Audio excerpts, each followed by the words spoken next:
Hey guys, welcome to this next episode. So this is going to be our little intro episode telling you guys a little bit about who your hosts. So of course, once again, I'm Lita. I'm Wayne. And yeah, let's get started. Well, we're both pet care entrepreneurs in the industry, clearly.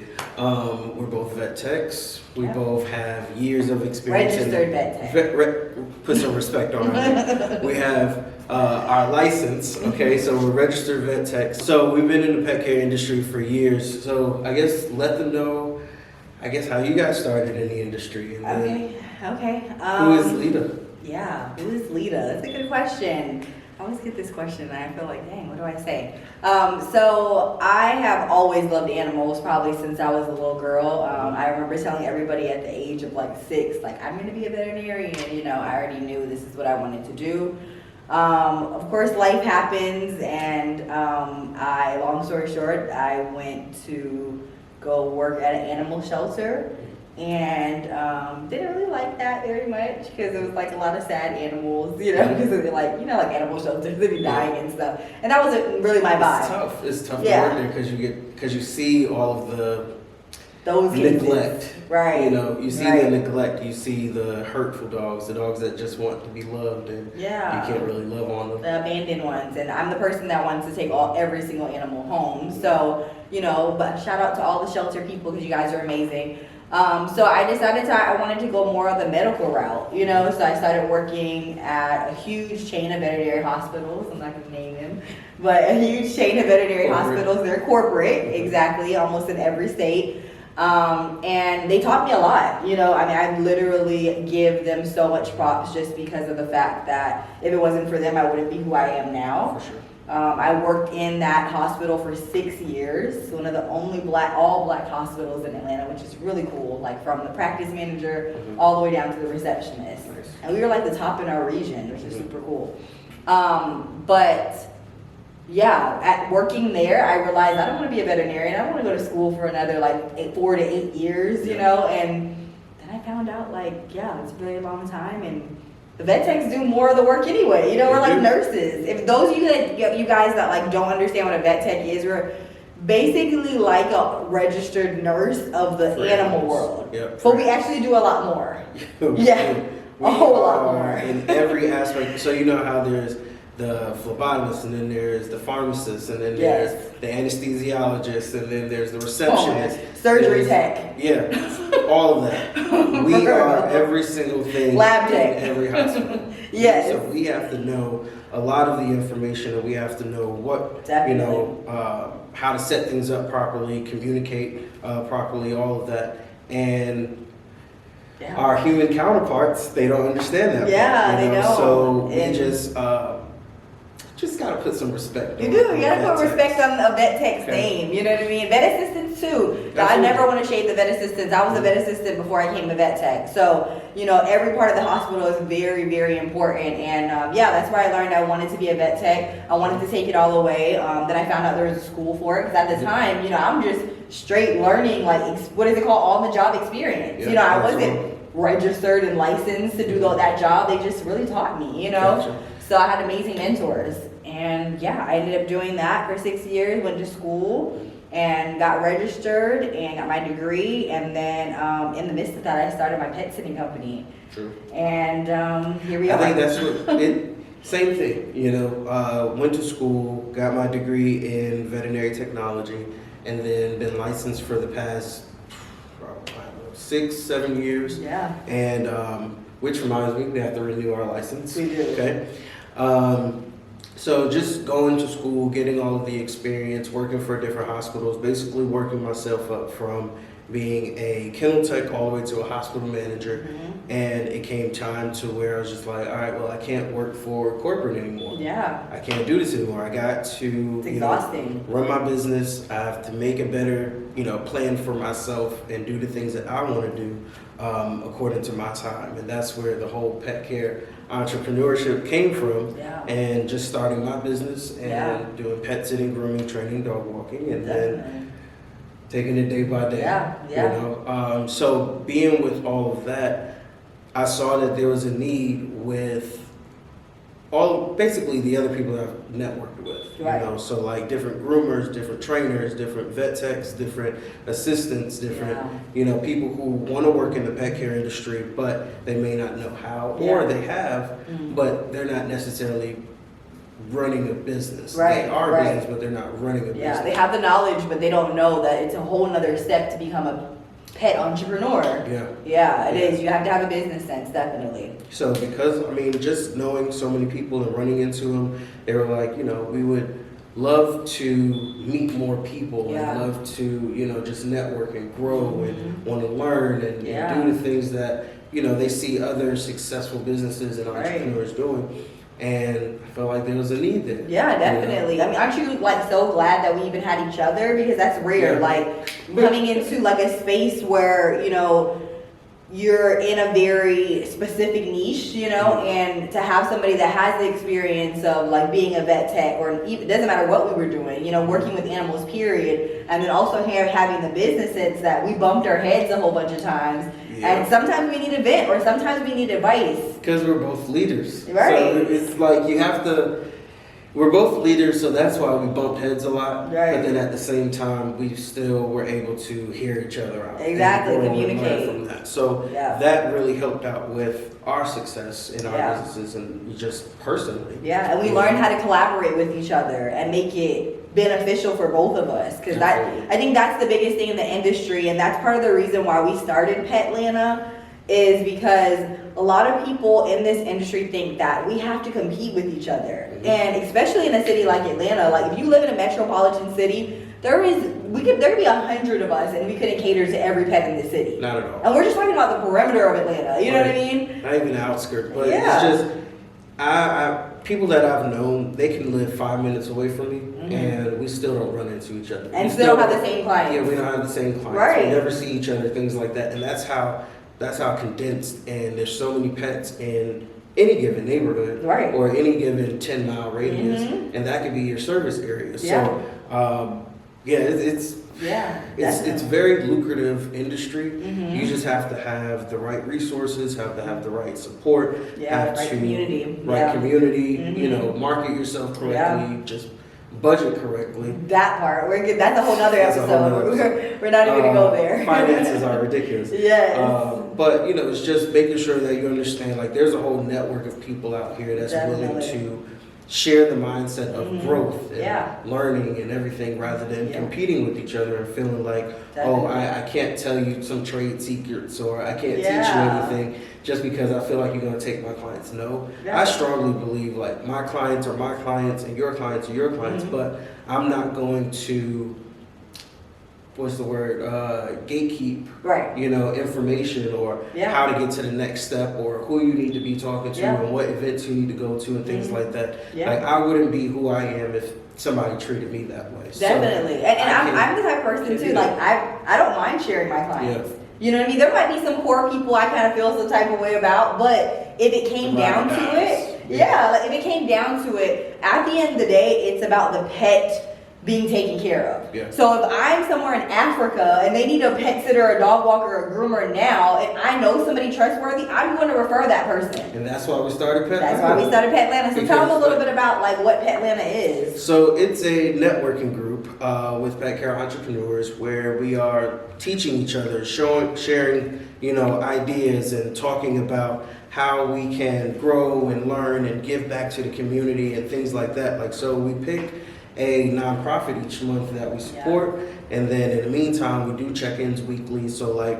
we'll meet up every Wednesday at 8 p.m. on Zoom, and then virtual. So it's convenient. And then we just sit there, we just talk, check in on everybody, make sure there aren't any questions, nobody's having too hard of a week. We can vent, we can talk, and it's just a matter of, you know, just growing with each other and learning. Because like you said, if I'm in Florida, or if I'm across the, you know, the pond or whatever, I'm in, you know, visiting Spain, and somebody calls me and asks me, like, hey, I need my dog taken care of, I need to be able to trust the person that I'm referring them to. Exactly. So that's what this group does. This group also helps each other out when it comes to business. We teach each other, and then we also give back to the community. And we just share our stories in the meantime. And Definitely. grow with each other. And I think it's so important because it's like, you know, our schedules, once you become a pet entrepreneur, your schedule becomes so hectic. You know, sometimes overnight you blow up because there's so many people that want to help or want you to help them with their pet. The convenience. Exactly. So it's like, you know, I love the fact that we can network with each other and also meet virtually because sometimes we don't have the time to meet up in person. Like we love our in-person events, but that every week at 8 p.m. type of situation on Zoom, like that's so convenient. Like you could be still grooming your dog at 8 o'clock at night and tap in. Right, exactly. And we'll sit there and probably watch you groom the dog. Right, like what kind of dog is that? Right. We just want to make sure that everybody's doing well. So we started a community on Mighty Networks, and it's like all you have to do is just tap in. You answer questions and you ask questions. You have your events. When we're meeting, where we're meeting, things like that. Yeah, anything's fair game, right? And everything, and it's just a open communication network when it comes to just us growing with each other and learning more about each other. Because again, I need to be able to trust you. I need to be able to know who you are. I need to be able to, and you need to be able to know who I am. Trust me as, business person, as a personal. Make sure I agree with your business structure and everything, your morals, your values, because this business is definitely very morally driven. How do you feel about doing this certain thing with animals? So I think that's really important, and that's part of the reason why we set up the podcast too, right? Because we wanted to be able to showcase these pet entrepreneurs that are in our area and more areas. Because we're gonna have people on this podcast from all over the world. I'm speaking into existence. Got to. You got to. There's gonna be people from London coming to be on our podcast, because we want to showcase that. We want to showcase those people that are working hard every day, taking care of these fur babies.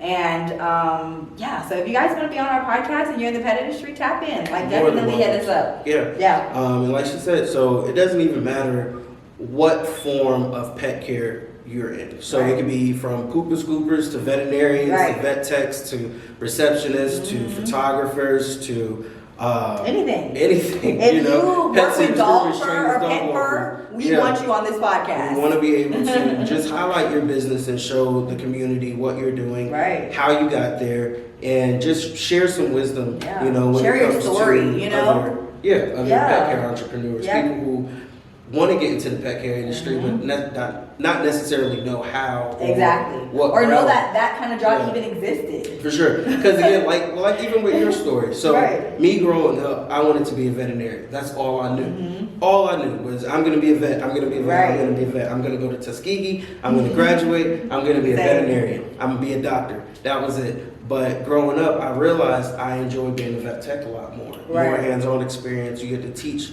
the pet parents. You get to more interaction with the clients and with the pets.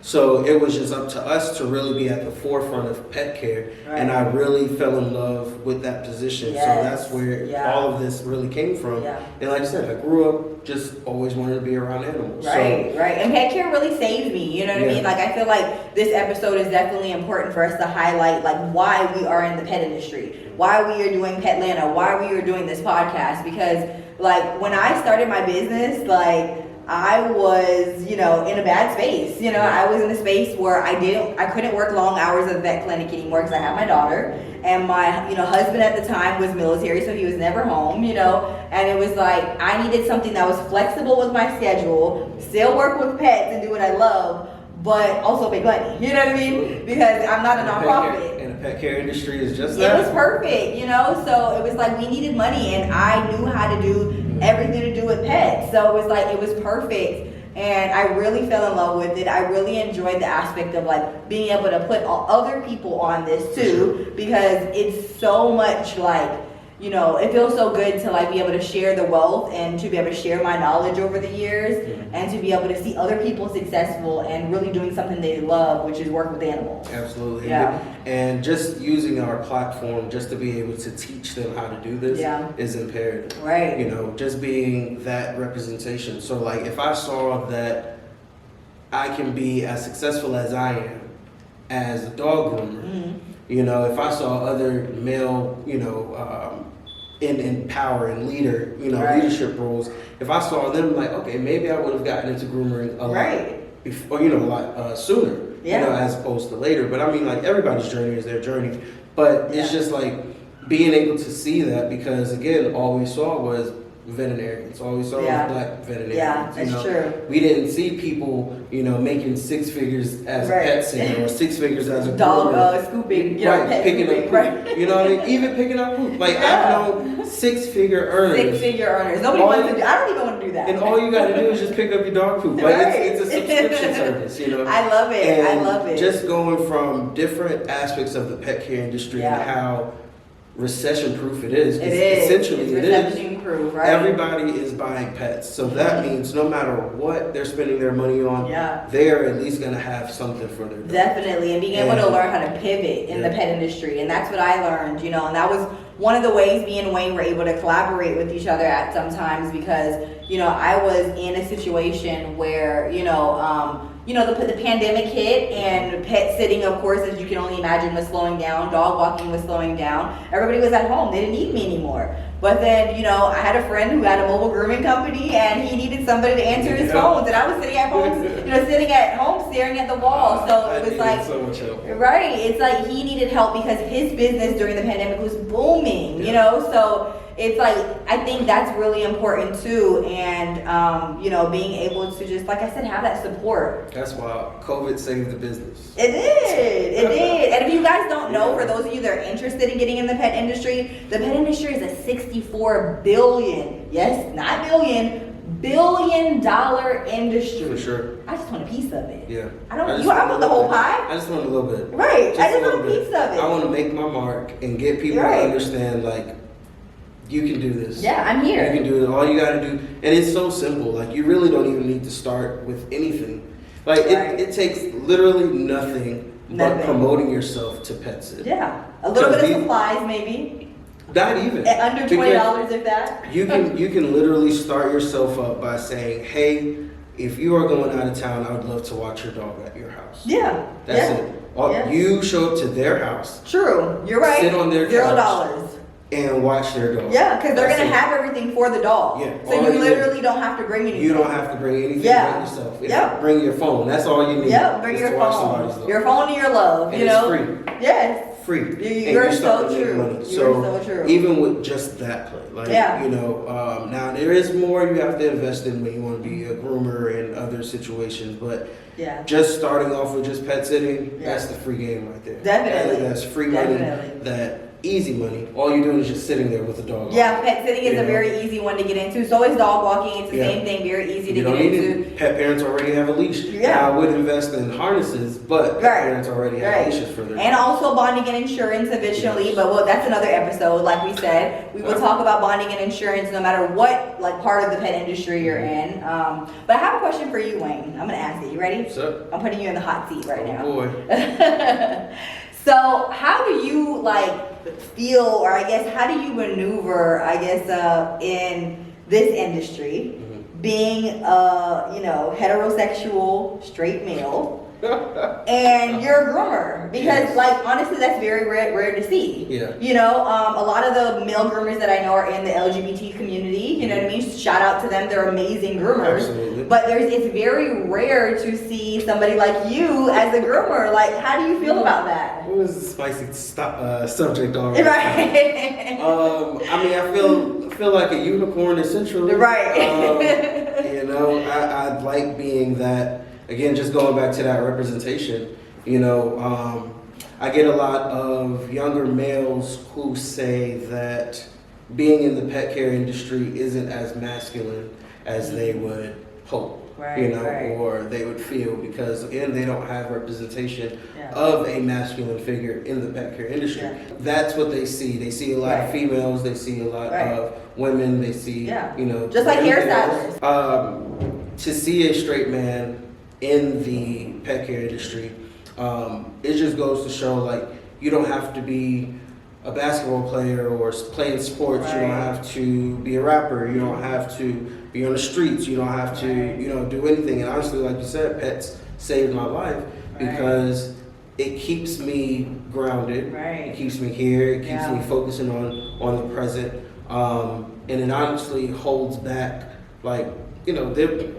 There are times where I can be very upset. Right. You know, right. and just working with pets really releases those endorphins, and Right. it just makes you a Patience. more calm person. Yes, Right. Pets teach you patience. Yes. Yes. So, you know, just being that type of representation means a lot. And it's fun because then, you know, people expect it, but then they're like, oh, well, I mean, then they're like surprised that you're not. Right. And I'm like, they're just assuming. cool, you know? Right, exactly. You know, cool. I can do it. I'm Yeah. that representation. I'm that guy where it's just like, okay, I'm showing the next generation, like, yeah, you can make, you know, 6 figures. You can run a mobile business. You can run a pet care business. You can groom dogs. I just have this obsession, not even an obsession. It's an obsession. Absolutely. It's an obsession with just being able to groom a dog, because I'm like an artist. I'm creative. Right. So being that I have this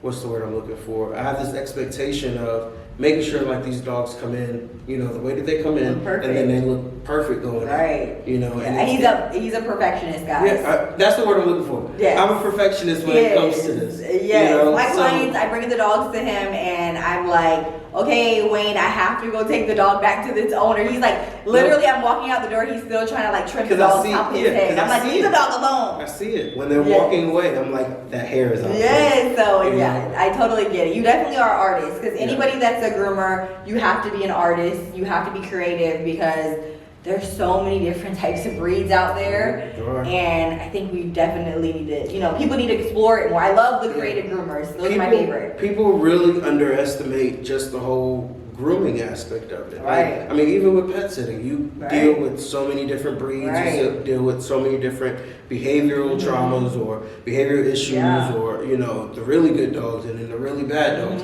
the cats that you can't even touch, you know, things like that. So that's another story too. we deal with so many different aspects in the pet care industry, and even with grooming, like different dogs, different breeds, different, you know, temperaments. Right. Dogs don't want to be touched in their ears, or they don't want to be touched on their feet, things like that. We're just making sure that we handle these pups and we do we do what we do to the best of our ability. I totally agree, and I'm excited about this podcast. I'm excited to meet so many new people in the pet industry. I'm excited to highlight their business. I'm definitely excited to just release more episodes. Like, let's tell them about our schedule. Gotcha. So we're working it out. Yeah, right. We're new, y'all. Please be patient with us. Our goal, we like to set goals. We are definitely goal setters and goal trenders, and we're just going gold diggers. That's what we are, okay?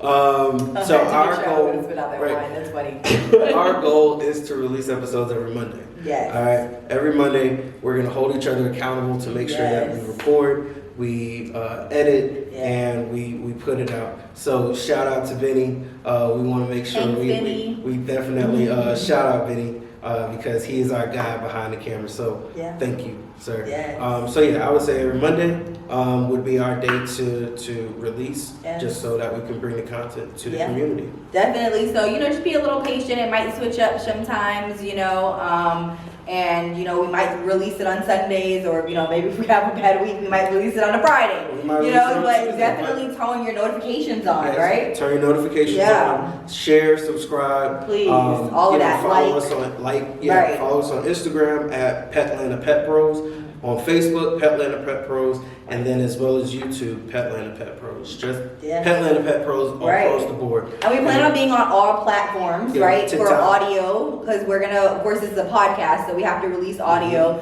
So we plan on being, you know, on like Patreon, and we plan on being on Spotify, Apple Podcasts. Is it called Apple Music or Apple Podcasts? I think Apple Podcasts. It might be Apple Podcasts. But all of them, we plan on being on, you know, those type of platforms. So those of you guys that are working with pets all day, you know, you can just listen to us on the go. And that's perfect. We'll be your duo to listen to, because we're gonna bring the real in the pet care. Exactly. We're not holding nothing back, and we're gonna try to keep the energy up too, because sometimes, you know, we be tired, we've been working all day with dogs, so we're gonna try to keep the energy up. And I think that's pretty much it. I mean, I guess, do we want to say on this episode about our businesses for those of you guys that want to follow us? I guess so. All right. So I am the owner and founder of Happy Hearts Pet Care Services. We do pet sitting, grooming, training, and dog walking to pet parents in Atlanta. Okay, I am the owner of Paw Addicts Pet Care Services. We have 2 locations, Honolulu, Hawaii, and Atlanta, Georgia. We also do pet sitting, dog walking, mobile grooming. We do light grooming, so not full cuts. And also really just, I would say like pet kind of advice. You know, we're vet tech, so I love to give advice to pet parents that are confused about what to do with their pets or they have new fur babies. My Instagram is at Paw Addicts ATL or at Paw Addicts Pet Care, and same thing on Facebook. So yeah, I think that's about it. And don't slight flex, okay? We're working on our second location too. Okay, Yeah, she has 2 locations. whatever. We're working on our second location, so stay tuned for that. Whatever. Mine is all mobile, y'all, so it's totally different. Wayne has a whole facility here, okay? Our So second shout out to physical. him for that. Follow, like, subscribe, share. Yes, all of that. PETLANTA Pet Pros at Yes. PETLANTA Pet Pros. Yes. We'll see y'all next week. We'll see you guys soon.